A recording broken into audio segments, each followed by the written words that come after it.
जय परमेश्वर। साध अनूपदास लिखी किताब जगत हितकारिणी। यह जगत हितकारिणी जिसको श्री अनूपदास प्रिंटिंग प्रेस छावनी एरमपुरा में साहब के प्रसिद्ध किया। तारीख 17 अप्रैल सन 1909 जहाँ वैशाखपुरी भारत संवत 1965। बढ़ाऊ किताब मुफीद आम मौसूम जगत हितकारिणी अज तसनीफ साध अनूपदास मूद वतन मुलुक मारवाड़। यह जगत हितकारिणी जिसको श्री अनूपदास प्रिंटिंग प्रेस छावनी एरमपुरा में साहब के प्रसिद्ध किया।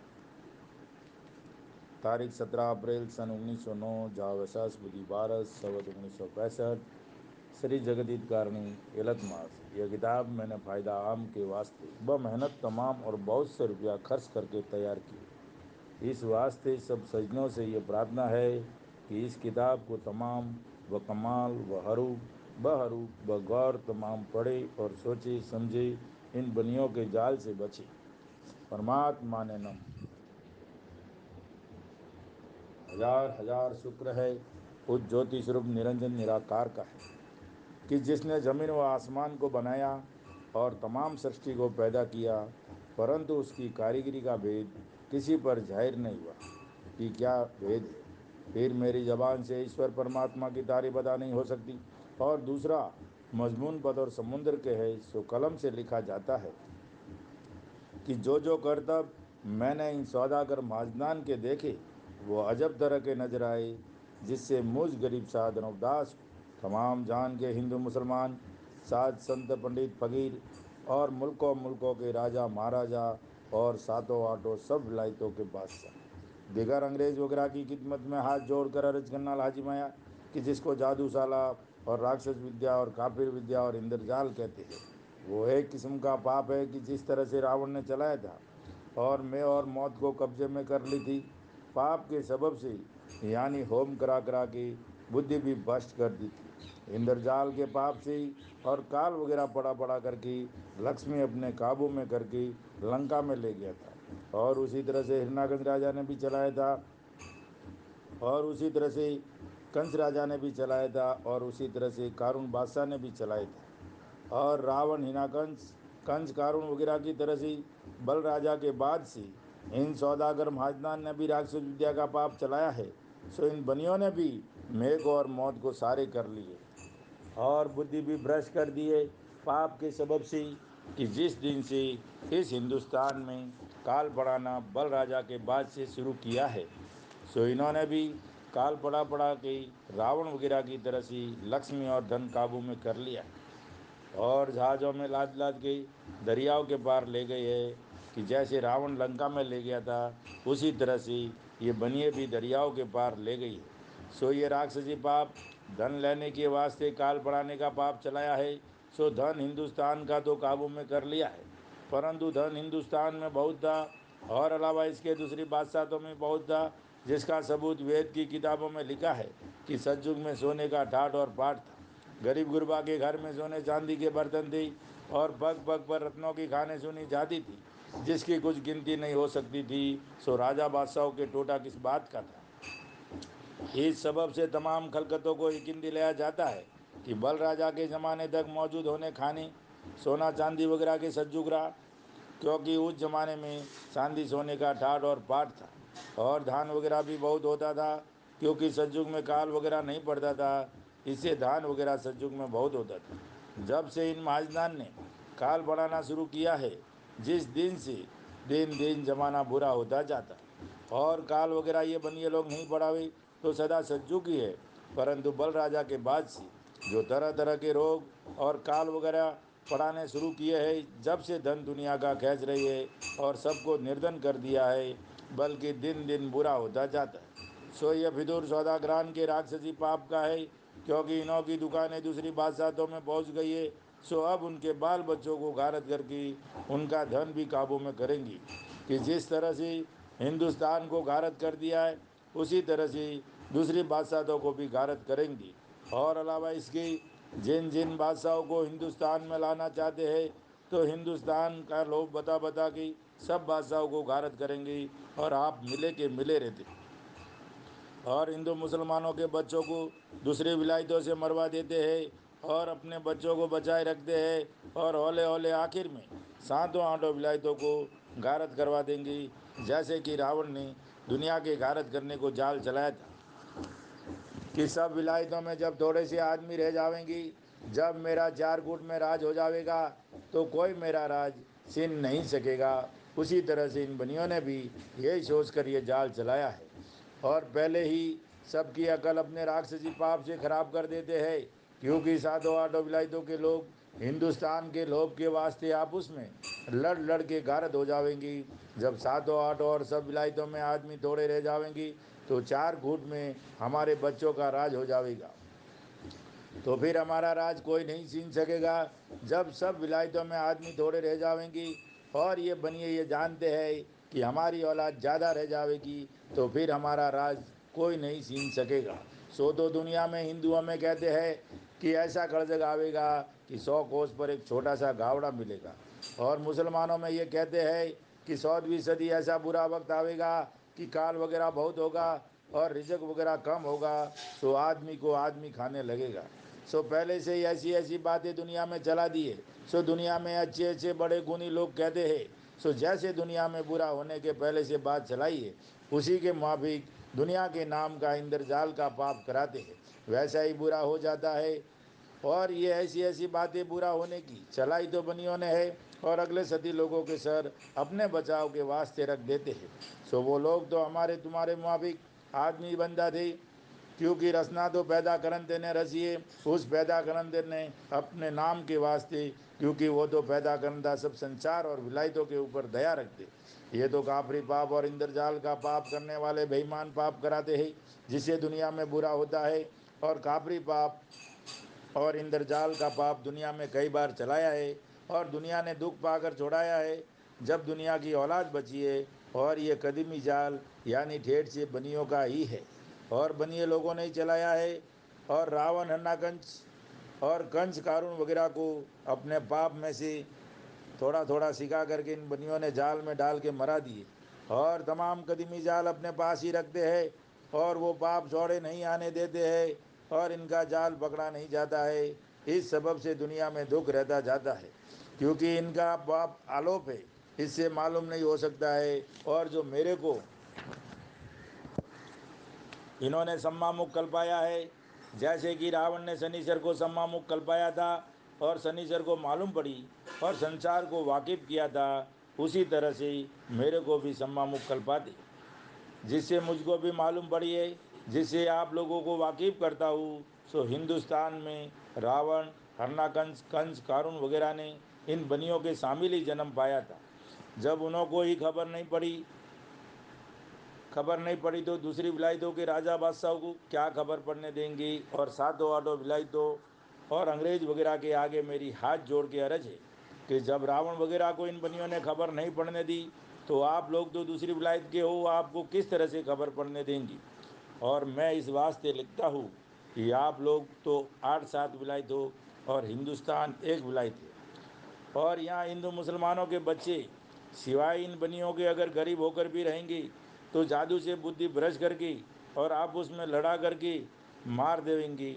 जब आप लोगों को मालूम होगा कि हिंदू मुसलमान बदमाश है और आप लोगों को ये मालूम नहीं कि तमाम संसार की जादू से बनियों ने बुद्धि भ्रष्ट करी है। जब भी आप सातों आठों विलायतों के हाथों से मरवा देंगी सो आप लोग इन कुलंकियों का जाल छोड़ाओगे तो आप लोगों की और सबकी ही औलाद उभरेगी और आपके इकबाल से हिंदू मुसलमानों की औलाद उभरेगी, आपके इकबाल से हिंदू मुसलमानों की भी औलाद उभरेगी, यानी सब संसार की। और खुद ये बनी आप लोगों से मिले के मिले रहते और अपने दगा की खबर नहीं पड़ने देते और आखिर में दगा से आप लोगों के बच्चों को भी गारत करेंगी। सो इन बनियों ने अपना राज चार कूट में करने की वास्ते और अपने मतलब के वास्ते ये जाल चलाया है, जिसे आप लोगों को हिंदुस्तान में लाते हैं। सो सातों आठों विलायतों को आप उसमें लड़ा कर गारत कर देंगी। फिर ये कुलंगी जब संचार दौड़ा रह जाएगा, जब अपना राज करेंगी, जिसे हिंदुस्तान में दूसरी बादशाह के लोगों को लाते हैं। परंतु ये जाल इन सौदागर महाजनान ने बल राजा के बाद से चलाया है और दूसरी बादशाहों को और सातों आठों और सब विलायतों में राज करने के सबब से बल राजा के बाद से लाने लगे हैं। सो उनका भी धन लेने के गरज से और धन का लालच दे के वास्ते राज कराने हिंदुस्तान के लादे। और जब उनका धन ले लेंगे फिर उनकी अक्लों को भी राक्षसी पाप से कैद करके खराब कर देंगे। जब खुद ब खुद आपस में लड़कर ही मर जाएंगे। सो ऐसे ऐसे इन सौदागर महाजनान ने इस जहान में सो ऐसे इन सौदागर महाजनान ने इस जान में जाल चला दिया है और सबसे हिले मिले है और रात दिन गुप्ती पाप कराते, जिसकी खबर आप लोगों को अब तक बिल्कुल नहीं है। सो आप लोग इस गरीब के लिखने पर गौर फरमाकर और एक दिल होकर इनके राक्षसी पाप को छोड़ाइए। देखो भाई, हिंदू मुसलमान अंग्रेज और सातों आठों विलायतों के बादशाह सब एक दिल होकर लोभ को छोड़ दो और इन सौदागर महाजनान के जाल की पहचान करो और एक दिल होकर इन्हों के राक्षसी पाप को छोड़ाओ। जब तुम्हारे बाल बच्चे बचेंगे, नहीं तो ये सौदागर महाजनान ऐसे है कि सबको गारत कर देंगी। सो इन्हों के ऐसे ऐसे जाल है। इस गरज से ये किताब जगत हितकार नहीं बनाई है कि इन्हों के जालों से वाकिफ होकर इसका बंदोबस्त करो ताकि तमाम लोगों को सुख प्राप्त हो, वरना ये जादूखोरा ऐसे है कि सबको आपस में लड़ा कर मार देंगे और धन सातों आठों बादशाहों का ले लेंगे। क्योंकि पहले ज़माने में राजा रावण ने राक्षस विद्या का पाप चलाया था।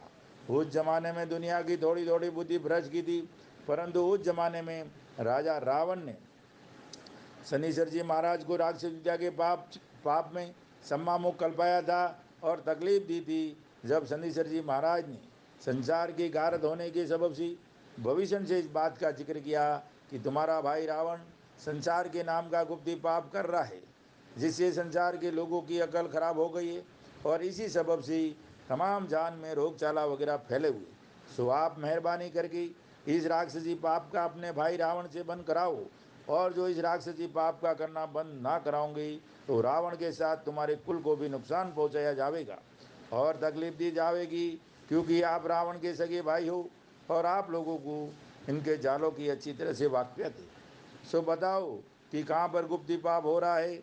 अगर से आप ना बताओगे तो आइंदा इसका नतीजा आपके हक में न्यायती खराब है। जब शनिश्चर की भविष्य ने दहशत अंगेज बातों को सुनकर अपने दिल में विचार किया कि मेरा भाई रावण का जो राक्षसी पाप है वो शनिश्चर को कुल मालूम हो गया है।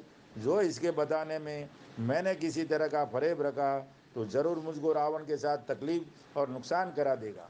इस वजह से भविष्य ने अपने भक्ति का ख्याल करके और संसार और ईश्वर परमात्मा का ख्याल करके और डर करके अपने भाई रावण का कुल गुप्ती पाप बता दिया कि जिस कदर रावण करता था। क्योंकि लंका बेशतर आलोप थी कि जब तक भविष्य ने नहीं बताई थी, परंतु लंका जब से प्रकट हुई है कि जब से भविष्य ने बताई है। लेकिन जबकि रावण से इस बारे में दरियाफत किया गया तो रावण ने अपना राक्षसी पाप जो कि लंका में रात दिन करता था किसी कदर बताया और किसी कदर नहीं बताया। जब शनिश्चर ने यह देखा कि रावण मेरे से अपने राक्षसी पाप को आलोप रखता है कि जो राक्षसी पाप बाकी रह जाएगा तो हम फिर पाप कर निकलेंगे और तमाम जान को गारत करके 4 कूट और 14 भाण में हम अपना राज करेंगे। इस गरज से कुल जाल अपना नहीं बताया कि जो लंका में गुप्ती पाप करता था। जब शनिश्चर जी महाराज ने अपने दिल में विचार करके देखा कि जब तक कुल संसार को रावण के राक्षसी पाप की खबर नहीं होगी, जब तक राक्षसी पाप छुटना मुश्किल है। इस वजह से शनिश्चर ने रावण के राक्षसी पाप का चर्चा कुल जहान में कर दिया कि रावण ने राक्षसी पाप के जादू से मेघ और मौत को अपने कब्जे में कर रखा है। इससे दुनिया में दिन दिन बुरा होता जाता है। इस बात के सुनते ही कुल जहान ने शनिश्चर के कहने पर हिकिन हिकिन लाकर एका सप्तर्षि ने किया कि जरूर रावण के घर का राक्षसी पाप है और हम सब लोगों की अकल इसी राक्षसी पाप में कैद हो रहा है कि जो रावण के राक्षसी पाप को नहीं पहचानते हैं। परंतु शनिश्चर जी महाराज का जुग जुग भो भला हो जियो कि रावण के राक्षसी पाप को नहीं पहचानते थे, उन्हों को वाकिफ करके पहचानवाया, नहीं तो सब लोग अंधों की तरह से थे।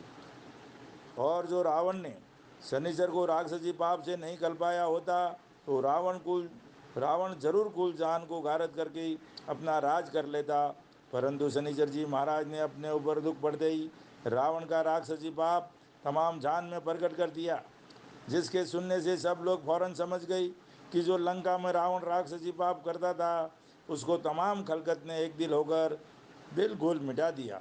जब से जान की औलाद को सुख प्राप्त हुआ है, नहीं तो औलाद दुनिया की नहीं रहती, क्योंकि रावण तमाम दुनिया को गारत करके सातों आठों विलायतों को अपने कब्जे में कर लेता और अपना राज करता, जिसका सबूत पुराणों वगैरह से साबित है।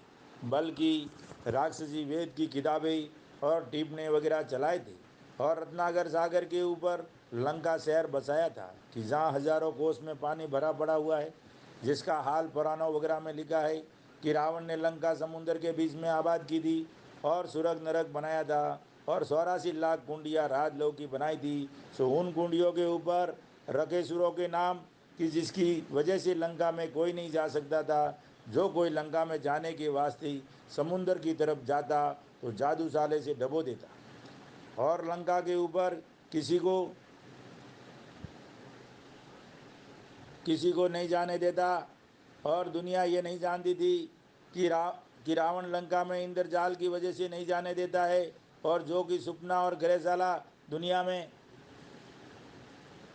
में जाहिर हुए, ये भी रावण के ज़माने से हुए हैं।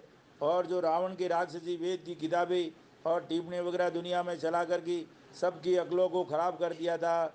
सो ये बात भी वेद की किताबों में लिखी हुई है कि रावण ने राक्षसी वेद की किताबें और टिप्पणी वगैरह दुनिया की अक्लों को फेरने के लिए चलाई थी, जिसका सबूत पुराणों वगैरह से साफ प्रकट होता है। परंतु रावण के जाल मिटाने के वास्ते तमाम दुनिया लंका में पहुंचने के वास्ते तैयार हुई, परंतु दुनिया को ये पता नहीं लगा कि लंका में किस तरह से जा सकेंगे। फिर कुछ अरसा गुजरने के बाद ये तजवीज़ की कि तमाम सरसी के राजा बादशाह और रईत वगैरह ने एक आकर के बड़ी भारी फौज बनाई, और जो कि राजा रावण के भाई बेटे फौज समेत हिंदुस्तान में रहते थे उनको पकड़ पकड़ कर पूरा तंग किया। जब रावण के भाई भविष्य ने कि रावण का राक्षसी पाप चलाया हुआ था, वो तमाम राजा बादशाहों को और दुनिया वगैरह को भविष्य ने बता दिया।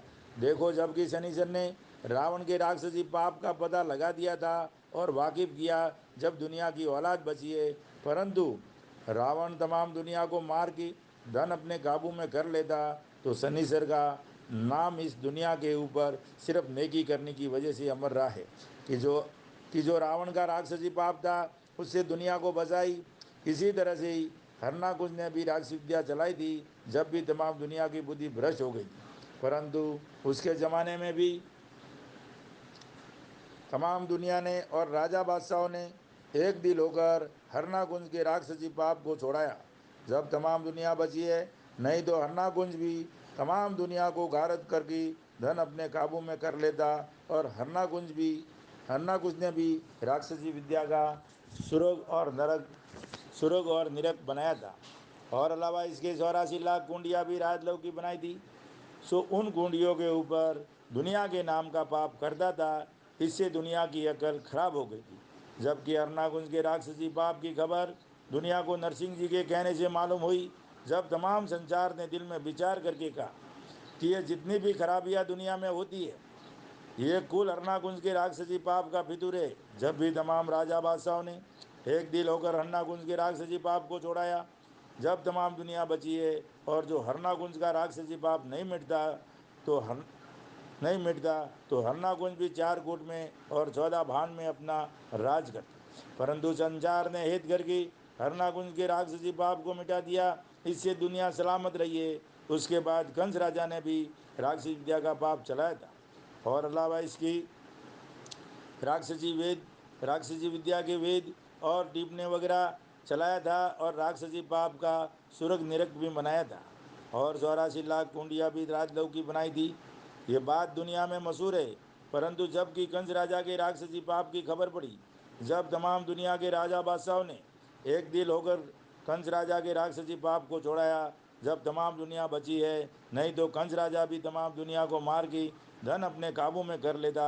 इसी तरह से कारून बादशाह ने राक्षस विद्या की वेद और किताबें और टिप्पणी वगैरह दुनिया में चलाई थी और राक्षसी पाप का सुरग बनाया था, और 84 लाख कुंडिया भी राजलोक की ₹84 लाख कुंडिया भी बनाई थी। सो उन कुंडियों पर 84 लाख जीवाजुन को कल्पाता था। जबकि कारून बादशाह के राक्षसी पाप की खबर पड़ी, जब तमाम दुनिया और राजा बादशाहों ने एक दिल होकर कारून बादशाह के राक्षसी पाप को छोड़ाया। जब तमाम दुनिया बची है, नहीं तो कारून बादशाह भी तमाम दुनिया को मारकर धन अपने काबू में कर लेता। सो ये बात दुनिया में प्रकट है, और जो कि राजा रावण ने और कारून बादशाह ने राक्षसी पाप चलाया था, सो उन्हों के पाप को तमाम जान ने एक दिल होकर के छोड़ाया था जब तमाम दुनिया बची थी, वरना औलाद दुनिया की नहीं रहती। परंतु इन चारों शख्सों ने जो राक्षसी पाप चलाया था, उनके नाम भी बदल बदल कर रखे थे, कि जिससे हमारा राक्षसी जाल मालूम नहीं होगा, कि जिनकी तारीफ में नाम के हवाला कलम है, कि जो रावण ने राक्षसी पाप चलाया था उसका नाम इंद्रजाल रखा था, जिसको शनिश्चर जी महाराज ने तमाम जान में मशहूर कर दिया। और हरनाकुंज राजा ने जो राक्षसी पाप चलाया था उसका नाम राक्षसी विद्या रखा, जिसको नरसिंह जी ने दुनिया में प्रकट किया। और कंस राजा ने जो राक्षसी पाप चलाया था उसका नाम जादूशाला रखा, जिसको श्री कृष्ण जी महाराज ने संसार में प्रकट किया। और कारून बादशाह ने जो राक्षसी पाप चलाया था उसका नाम काफिर विद्या रखा, कि जिसको गुरु नानक ने प्रकट किया। यानी पाप तो वो का वही था, परंतु नाम इस वजह से बदल बदल कर रखे थे कि जो एक नाम से ही पाप मजबूर चलाया जाएगा। जब तो दुनिया समझ जाएगी, फिर हमको कौन पाप करने देगा। और जबकि नाम इस पाप के बदल कर रखेंगे तो हमारा जाल एकाएक जाहिर नहीं हो सकेगा। इससे ऐसे ऐसे नाम बदल कर रखे थे। परंतु बलराजा के बाद से हिंद सौदागर महाजनान ने भी रावण हन्नाकुंज वगैरह की तरह से राक्षसी पाप चलाया है, परंतु पाप तो वो का वही है, लेकिन नाम इन्होंने भी बदल कर रखा है, जिसको तमाम हिंदू मुसलमान और सब लोग कल्लू काल कहते हैं। सो वो सौदागर महाजनान के घर का राक्षसी पाप है, कि जिस तरह से रावण वगैरह ने चलाया था उसी तरह पर इन सौदागरान का राक्षसी पाप चल रहा है। और इन सौदागर महाजनान ने भी रावण की तरह से राक्षसी वेद की किताबें और टिप्पणी वगैरह दुनिया में चलाई थी, कि जो आज दुनिया में चल रही ये सब इंद्रजाल है, जिसको हिंदू मुसलमान अंग्रेज और सब सृष्टि देख रही है। और इन सौदागर महाजनान ने पहले से ये कैसी अक्लमंदी की है, कि जो अगले ज़माने के सती लोग हुए हैं उनके नाम किताबों में लिख कर जाहिर किए हैं। और ऐसा भी लिखा है कि अब ऐसा ज़माना तंग आवेगा कि जिसके घर में एक शेर काशी रहेगी वो दौलतमंद कहलाएगा। तो ये किताबें जिसमें दुनिया के बुरा होने का लिखा है, वो इन सौदागरान ने ही राक्षसी जाल की किताबें चलाई है। और अगले सदी लोगों का नाम उन किताबों में लिख दिए है, इस वास्ते कि आप प्रकट न हो। और ये भी लिखा है कि वो शेर काशी भी राजा बादशाहों के घरों में रहेगी। सो देखो भाई, इस ज़माने में तो राजा बादशाह हाथी घोड़ा फौज वगैरह कई किस्म के आराम उठाते। फिर जब कि शेर भर काशी रह जाने की नौबत पहुंचेगी, उस वक्त में इन राजा बादशाहों का क्या हाल होगा। सो ये बात काबिल ख्याल करने की है, कि शेर भर काशी में से क्या तो अपने खर्चे में लावेंगी, और क्या दुनिया के कार्य करेंगी, और क्या फौज वगैरह रखेंगी, और कहाँ से अच्छा कपड़ा जरी व रेशम का पहनेगी। जब शेर भर काशी रह जाएगी तो रैयत वगैरह तो सब मर जाएगी, क्योंकि सब काम रुपया पैसे से होता है। ब्याह शादी में कपड़ा वगैरह कहाँ से आवेगा। और बगैर बलद की गाय की खेती बाड़ी के काम किस तरह से चलेंगी। और बगैर पैसे की दुनिया का कोई काम नहीं चल सकता है। जब रैयत तबाह हो जाएगी तो राजा बादशाह क्या करेंगी। रैयत बगैर राज नहीं है, क्योंकि पैसे बगैर दुनिया का कार्य चले ही नहीं। और पैसे बगैर रैयत मर जाएगी। और इन सौदागरान ने काल पड़ा पड़ा कर धन अपने काबू में कर लिया है, और जो कुछ की बाकी रहा है उसको भी काल पड़ा पड़ा की काबू में कर लेंगी। सो ये सौदागर धन को जहाज़ों में लाद लाद कर रावण की तरह से दरियाओं के पार लिए जाते हैं। जैसे कि रावण लंका में ले गया था, उसी मुआबिक ये भी लिए जाते हैं। और फिर पहले से दुनिया में ये बातें भी इन्होंने चला दी है, कि शेर काशी रहेगी वो दौलतमंद होगा, और दुनिया की आंखों देखती धन को ले जाते हैं। और दुनिया की बुद्धि भ्रष्ट करके ऐसा सुझाते हैं कि अंग्रेज ले जाते हैं और लिए जाते हैं ये बनिए। सो दुनिया को तो कुछ रोज नहीं है, क्योंकि दुनिया की बुद्धि तो इन्हों के जादू में इन्होंने कैद कर रखी है। और आंखों देखते ये बनिए धन को रेलों में व जहाज़ों में लाद कर लिए जाते हैं। और दुनिया को बुद्धि भ्रष्ट होने के सबब से खबर नहीं पड़ती है। और इन्होंने कैसी अक्लमंदी की है कि ये बनिए जब दूसरी विलायतों के लोगों को हिंदुस्तान में लावेंगी, तो वो दूसरी विलायतों के लोग दुनिया से ये बात सुनेंगे कि हिंदुस्तान का पैसा अंग्रेज ले गए है, तो फिर वो अंग्रेज़ों से लड़ेंगी। और असल में ये बनिए अंग्रेज़ों से लड़ावेंगी, परंतु आप अलग के अलग और न्यारे के न्यारे रहेंगी। और शेर काशी की भी बातें इन बनियों ने ही पहले से चलाई है। सो ये तो जाहिर दिखाई देवे है कि जब धन हिंदुस्तान का ये बनिए ले जाएंगी, तो शेर काशी ही बाकी रह जाएगी। और ये बात शेर काशी वगैरह की और काल वगैरह की चलाई तो पहले से बनियों ने है। और साधु फकीरों का नाम लगाकर लिख दिए है कि फलाने साधु फकीर पहले से लिख गए हैं कि ऐसा ऐसा ऐसा बुरा ज़माना दुनिया में आवेगा। सो अगर साधु फकीरों को पहले से मालूम होता तो वो ये भी लिख जाते कि ये बनिए राक्षसी जाल दुनिया का बुरा होने के वास्ते चलावेंगी। सो वो तो बेचारे परमेश्वर की भक्ति करते थे और उसका नाम लेते थे अपने जीव का भला होने के वास्ते। सो ये बनिए इस जाल को प्रगट और चौड़े न होने के वास्ते अपने सर रावण के मुआफिक नहीं लेता, जैसे रावण अपने सर। जय परमेश्वर। दोस्तों, आज से ये किताब चालू की है शुरुआत से ही, और आज से 10 पेज तक पढ़ाए। 10 के आगे कल 11 पेज से चालू करूँगा, 20 पेज तक। तो ज़रूर ज़रूर दोस्तों इसको ध्यान में रखिए, सुनिए और गौर कीजिए। जिस भाई को पढ़ना नहीं आता है, जिस भाइयों को पढ़ना नहीं आता है, वो इसको सुनिए। आपको अनूप दास जी की बात एकदम रियल और असली बात ये किताब की सुना रहा हूँ, नमूने के आधार की पढ़ पढ़ के अर्ज कर रहा हूँ। तो आप जो भी भाई पढ़े लिखे नहीं हो, उसको गौर से सुनना, समझना और उसके ऊपर चलने का बंदोबस्त करना भाइयों। जय परमेश्वर, जय परमेश्वर। सभी मेरे भाइयों सुनने वालों को जय परमेश्वर, अनूप दास जी की बात को सुनने वालों को जय परमेश्वर, देवता लोगों को जय परमेश्वर।